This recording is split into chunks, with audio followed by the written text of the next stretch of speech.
I am gonna rank all the Tarantino films now.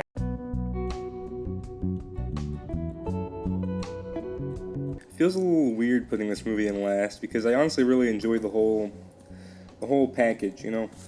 None of these movies are particularly bad or anything. This one's just kind of the one I want to rewatch the least.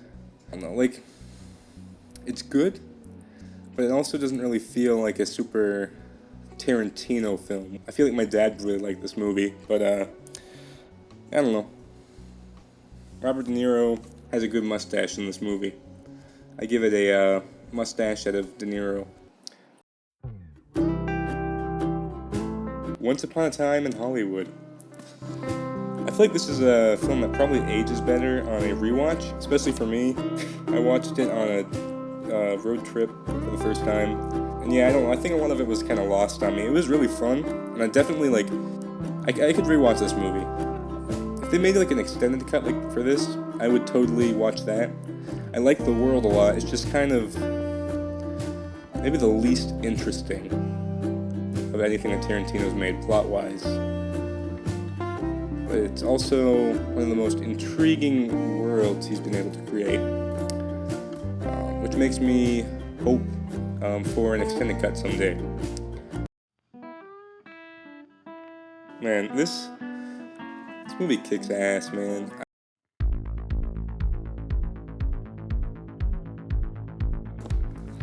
I'm just gonna count these two movies as one, because I watched them like around the same time, and it was a while ago, so I don't really remember what was exactly in each of them specifically, but I have a pretty good idea of what the whole thing was, so I'm comfortable ranking it.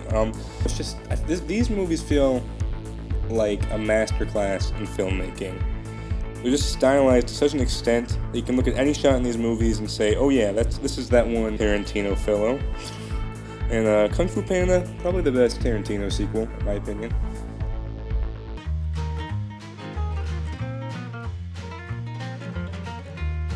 Oh my gosh, Tarantino, this mad lad knows two ways to end a movie.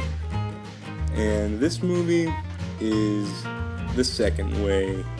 The first way is like, good movie, solid ending, it makes you think about stuff a little bit, and then it's like, kind of like a slow out. This would be like Reservoir Dogs or like Pulp Fiction or something. It's like really cool dialogue scene, a lot of stuff went down, but it's not like a super impactful ending. It just kind of makes you like ponder what just happened.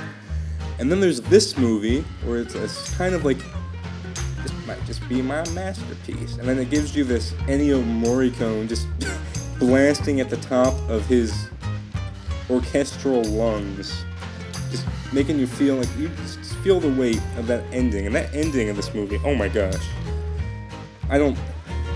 Every time I think about it, I just get hyped. Like, I wish I could watch this movie for the first time again, just for that. But a lot of the scenes in this movie do kind of drag on. Like, all the dialogue is good, but it's not something that I really want to revisit all the time. It's kind of heavy. But yeah, this movie is good.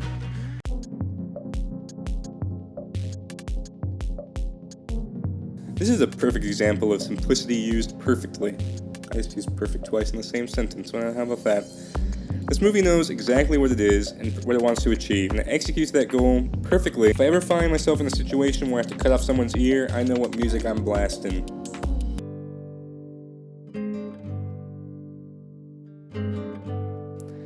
Sorry, Karsten, but this movie slaps. I've seen this film twice now, both the original and extended cuts, and I would gladly revisit them anytime. Something about it just works so well for me. I'm feeling this is to me Tarantino at his coziest, you know. But at the same time, you got Ennio Morricone going nuts. Like, nothing about this is a restful film, but just the way that it hits for me is so perfect. I would gladly revisit this anytime, extended edition or not. This is a good movie to watch if you want to see Kurt Russell drink a cup of coffee.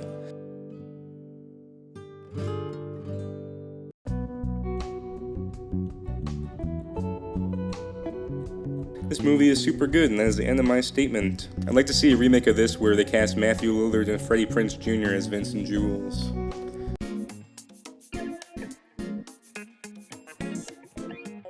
This movie rocks. I don't know why people don't like this that much. It's like this. Okay, I said for Reservoir Dogs, that movie is using simplicity to a perfect degree. But this story is like the opposite of Reservoir Dogs, where it takes a simplistic story and just cranks it to 11. Every single part of this movie is just crafted to lead you towards that perfect ending, to make you really just... It's just good. You should just watch this one. I'm not even going to talk about it anymore. It's just a good movie. This is also a good one to watch if you want to see Kurt Russell drink a liquid. And yeah, that's about it.